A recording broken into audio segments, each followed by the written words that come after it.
नमस्कार दोस्तों, आप सभी का स्वागत है क्लास 12 की भौतिक विज्ञान की सीरीज में और उसका आज का पार्ट नंबर 1 होने वाला है, जहां पे आज हम समझेंगे चैप्टर नंबर 1 के इंट्रोडक्शन पे। तो बिना देर किए करते हैं आज का वीडियो स्टार्ट। तो सबसे पहले हम बात करते हैं कि स्थिर वैद्युतिकी क्या होती है। देखो, स्थिर वैद्युतिकी की अगर बात करें तो भौतिक विज्ञान की वह शाखा जिसमें स्थिर आवेश या आवेशों के समूह के बारे में अध्ययन किया जाता है, स्थिर वैद्युतिकी कहलाती है। कहने का मतलब जहाँ पे आवेश स्थिर होता है तब उसकी जो प्रॉपर्टीज का अध्ययन किया जाता है। तो जो भौतिक विज्ञान की वो शाखा होती है जो कि ये सभी चीजों का अध्ययन करती है, उसे हम क्या कहते हैं? स्थिर वैद्युतिकी अर्थात तो इलेक्ट्रोस्टैटिक्स कहा जाता है। आप थोड़ा सा बात करते हैं कि स्थिर वैद्युतिकी के कहाँ-कहाँ पे एप्लीकेशन होते हैं। जैसे कि छायाप्रत मशीन होती है जो कि फोटोस्टेट हमारी मशीन होती है, या कंप्यूटर प्रिंटर में इसका प्रयोग किया जाता है, या स्थिर विद्युत स्मृति अर्थात मेमोरी के अंदर इसका यूज किया जाता है, या भूकंप लेखी जो उपकरण होते हैं वहां पे इस चीज का यूज किया जाता है। तो आप समझ सकते हैं कि इलेक्ट्रोस्टैटिक अर्थात स्थिर वैद्युतिकी का काफी जगह पे आपको इसके एप्लीकेशन देखने को मिल जाएंगे। आप थोड़ा सा बात करते हैं कि वैद्युत आवेश क्या है, क्योंकि अभी तो हमने समझा कि आवेश का जब अध्ययन किया जाता है स्थिर कंडीशन में तो उसे स्थिर वैद्युतिकी कहा जाता है, लेकिन आवेश एक्चुअल में होता क्या है। देखो, आवेश की अगर बात करें तो लगभग जो है 600 ईसा पूर्व में ग्रीक के एक निवासी व्यक्ति थे जिनका नाम था थेल्स। उन्होंने एम्बर नामक पदार्थ को ऊन के साथ में रगड़ना स्टार्ट किया था। अंबर का पदार्थ लिया और उन्होंने ऊन के साथ में उसको रगड़ना स्टार्ट किया। फिर उन्होंने देखा कि वो पदार्थ जो था अंबर, वो छोटे छोटे टुकड़े कागज के टुकड़ों को या मिट्टी के कणों को अपनी ओर आकर्षित करने लग रहा था। तो वो इस चीज को उन्होंने या इस घटना को उन्होंने देखा। अब इस घटना को देखने के बाद उन्होंने सोचा कि अंबर के जो होता है उसको वहां पे अगर बात किया जाए लैटिन भाषा में अर्थात एम्बर को ग्रीक भाषा में इलेक्ट्रम कहा जाता है। इसी के आधार पे विद्युत की स्थिर वैद्युतिकी और इलेक्ट्रॉन विद्युत चुंबक आदि का नामकरण हुआ। देखो, सिंपल शब्दों में समझे तो जब उन्होंने इस घटना को ऊन के कपड़े के साथ में एम्बर को रगड़ा तो उन्होंने देखा छोटी छोटी वस्तुओं को अपनी तरफ आकर्षित कर रहा, चाहे वो कागज के टुकड़े हो या धूल के कण हो। तो जो ग्रीक भाषा में जो होता है इसे कहा जाता है एम्बर को इलेक्ट्रम। तो इसी के आधार पे 3 ब्रांचों को नाम दिया गया, चाहे वो विद्युत आपकी इलेक्ट्रिसिटी की हम बात करें या इलेक्ट्रोस्टैटिक की बात करें या इलेक्ट्रोमैग्नेटिज्म की। तो इन सभी का नामकरण जो हुआ वो इलेक्ट्रॉन नाम से ही हुआ है। अब थोड़ा सा आगे बात करते हैं इसी अध्याय में कि जो इस प्रकार जो यहाँ पे हम कांच को जब या कांच की छड़ को भी अगर हम रगड़े, जैसे कि अभी अंबर को आपने रगड़ा था ऊन के साथ में, लेकिन इसी प्रकार से आप चाहे कांच की छड़ को रेशम से रगड़ो या एबोनाइट की छड़ को बिल्ली की खाल से रगड़ो या प्लास्टिक की छड़ को ऊन से रगड़ो, इसमें भी अंबर जैसे कि छोटे छोटे पदार्थ के कणों को चाहे कागज के हो या धूल के कणों को अपनी तरफ आकर्षित करता था। उसी प्रकार से कांच की छड़, एबोनाइट की छड़ या प्लास्टिक की छड़ भी अपनी तरफ चीजों को आकर्षित करती है। और आपने देखा भी होगा जब बाल में कंघों को इस प्रकार से रगड़ा जाता है तो वो छोटे छोटे कागज के टुकड़ों को अपनी तरफ आकर्षित करना स्टार्ट कर देता है।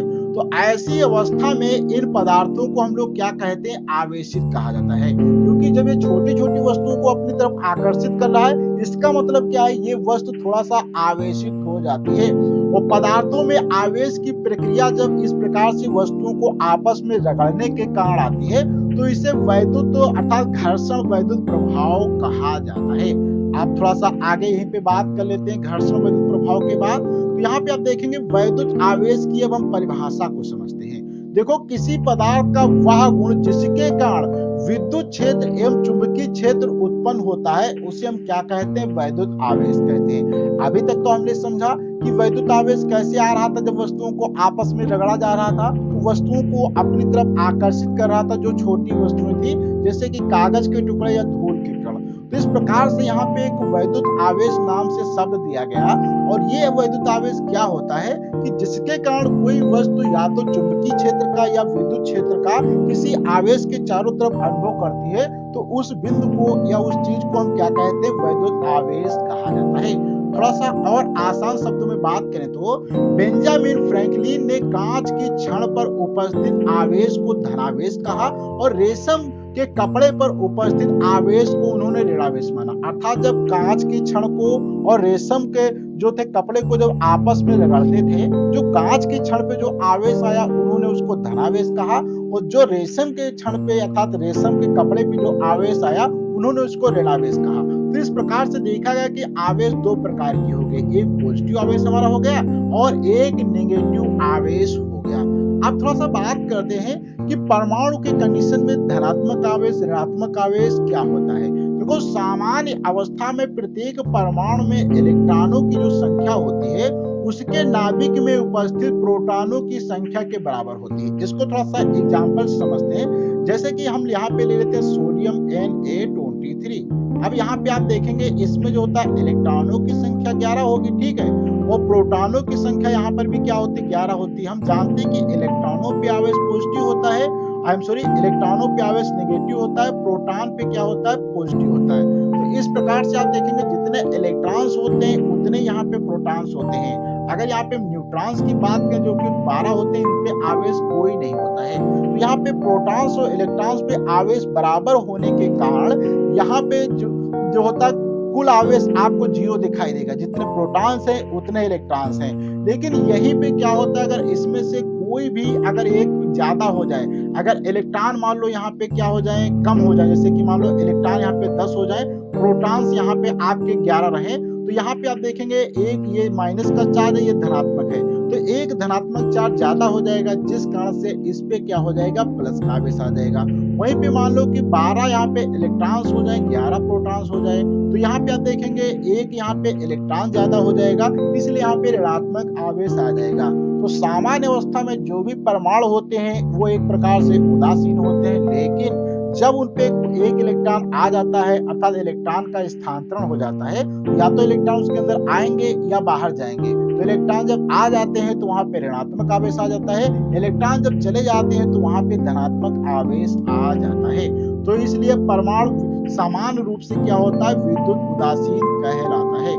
वहीं पे जो मैंने अभी बात किया कि जब इलेक्ट्रॉन का लॉस होगा अर्थात इलेक्ट्रॉन जब किसी परमाणु से निकल जाएंगे तो प्रोटॉनों की संख्या ज्यादा हो जाती है इलेक्ट्रॉनों से, इस कारण से वहां पे धनात्मक हो जाता है। इलेक्ट्रॉन जब अंदर आ जाते हैं तो वहां पे प्रोटॉनों की संख्या कम हो जाती है इलेक्ट्रॉनों से, इसलिए उस पे ऋणावेश आ जाता है। अब थोड़ा सा आगे बात करते हैं कि आवेश के मात्रक क्या होते हैं। देखो, आवेश का एसआई अर्थात सिस्टम ऑफ इंटरनेशनल यूनिट में बात करें तो एम्पियर इंटू सेकेंड, क्योंकि फार्मूला Q बराबर ये होता है I इंटू T होता है। तो यहीं से समय, ये आपका करंट है और ये समय, तो करंट का मात्रक एम्पियर होता है, समय का मात्रक सेकंड, इसलिए एम्पियर सेकंड भी कह सकते हैं या कूलाम कहते हैं। और इसका सीजीएस पद्धति में आवेश का मात्रक स्टेट, कूलाम या फ्रैंकलिन होता है, और 1 कूलाम बराबर जो होता है 3 × 10⁹ स्टेट कूलाम अर्थात ESU के बराबर होता है। वहीं पे इसके कुछ और मात्रक हैं, जैसे कि आवेश का सबसे बड़ा मात्रक फैराड होता है जो कि 96500 कूलाम के बराबर होता है, और आवेश का विद्युत चुंबकीय मात्रक EMU जो होता है 1 कूलाम बराबर 1/10 एफ कूलाम या EMU के बराबर होता है।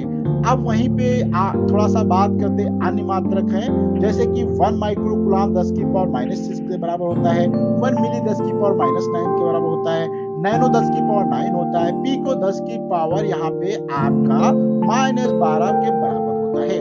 और अगर बात करें इसका डायमेंशन फार्मूला क्या होता है, देखो डायमेंशन फार्मूला अगर बात करें, जैसे कि अभी हमने यहाँ पे फार्मूला देखा था Q बराबर क्या होता है, I इंटू T होता है। यहाँ पे I का डायमेंशन फार्मूला क्या होता है, A होता है, और T के लिए क्या होता है, यहाँ पे कैपिटल T होता है। तो यहाँ पे क्या बन जाएगा, आप देखेंगे T अगर इसको लिखने का तरीका होता है MLT, ये लिखने का स्टैंडर्ड होता है।